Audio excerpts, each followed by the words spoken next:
Hi, and welcome to the Behind the Song for my third single, Way Out. This is a song about a person who's always taking from you and never really gives anything back. It's the kind of person who's only there for you when it's convenient for them, and the chorus is basically asking them where they're going to be when it's all over. I initially wrote the song with Izzy Naylor a couple of years ago, and it was an interesting session really. We'd written together a couple of times before that, and in this session we spent a while trying to work on one of the older songs we'd written before trying something new. Tried redrafting a couple of things, but it wasn't really going anywhere. And we tried a few things, but nothing really happened. And then we were about 20 minutes from the end of the session and we had absolutely nothing. But then all of a sudden, we just, out of nowhere, we wrote this song in about 10 minutes flat. And it's the version that was released is almost exactly the same as the one that was written that day. I think there was one minor change to a lyric in the chorus that we made, but apart from that it's exactly the same. The whole thing just flowed out in one go, and it's really amazing when that happens, but we had to get through the rest of the session and all the struggle that went with that in order to get to this point where the song just came out of nowhere. When I was looking at the songs for the EP, I knew that I wanted to have a feature on one of the tracks. Looking at the songs, this one just felt like the right one to have a male and a female combination. So I asked the wonderful Jazz Beeson if she would do the vocal on it with me. It's a little bit different to her normal style, but she absolutely smashed it. So let's have a look at the production.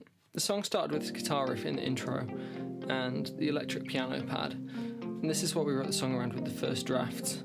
And then later on I built up the rest of the production around that. I also double tracked the guitar here, just to give it that super wide feel with each part panned left and right, and I added the same theme on the palm mute piano here, just to give it a little bit of a different tone. What I wanted was to have the track that had this really big sound but still had a load of space in it. There's a lot of focus on the vocals, and the backing vocals. In total there's about 30 of them, and the verse is really sparse with just the guitar pad and the vocal, which has quite a heavy delay and reverb to give it that big space feel. You can really hear that if I solo Jazz's vocal here. Tell me now, is this what you wanted? Don't let me down. The bass comes into just gradually. We have this kind of held sustained note here, just to give it the depth, and then in the pre-chorus we get this plucked synth to give it a bit more movement.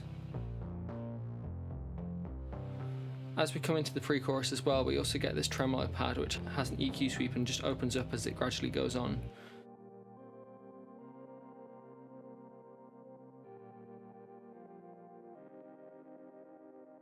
The chorus sees the first real bit of percussion, which is mostly a kick and a snare and a reverse cymbal, as I still wanted to have that space in order to create the vocal and give it space to come through. It has the una corda piano coming in as well. I love this piano because it's something a bit different. It's made with just one string for each note on the keyboard, whereas on a regular piano you can have up to 3 strings for each note. The texture it gives is just something a little bit different. There's also this swelling pad here, which I made by getting a synth and putting a slow attack on the front of it so that it grows into the note. As we go through into the second verse, the track does build a little bit more. It strips back to kind of just the pad and the vocal, the male vocal this time. We've got the palm mute piano back in there and some more of this swelling pad. As we come into the pre-chorus, we get a bit more build with the male and the female vocal together. And as we come to the chorus again, a couple more synths coming in. It's a bit busier, but I still wanted to have a fairly laid-back chorus and leave that space for the vocal. It's not really until we come into this bridge section here, just coming up, that it really kind of gets going.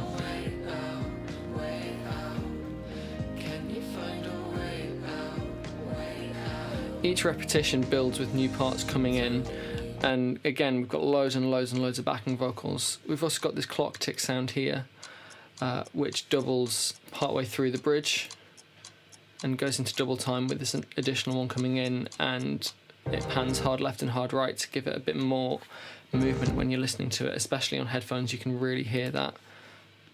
There's an arpeggiated synth down here that I've got, which kind of here we go. We've got an arpeggiated synth here which swells with another EQ sweep on it, so it builds as the section progresses. It's not really doing anything different, it's the same note each time, going up and down the octaves, but everything else around it is changing, which really creates that tension. And then in the drums we've got this big taiko drum hit, which really kind of builds. You can hear the distortion in the drums, which builds that tension up, and then we come into this big open space and the release that gives you. And then we come into the last chorus here, and again the rest of the chorus plays out with that kind of big but spacey feel we have in the rest of the song. It focuses on that hook line asking, can you find a way out?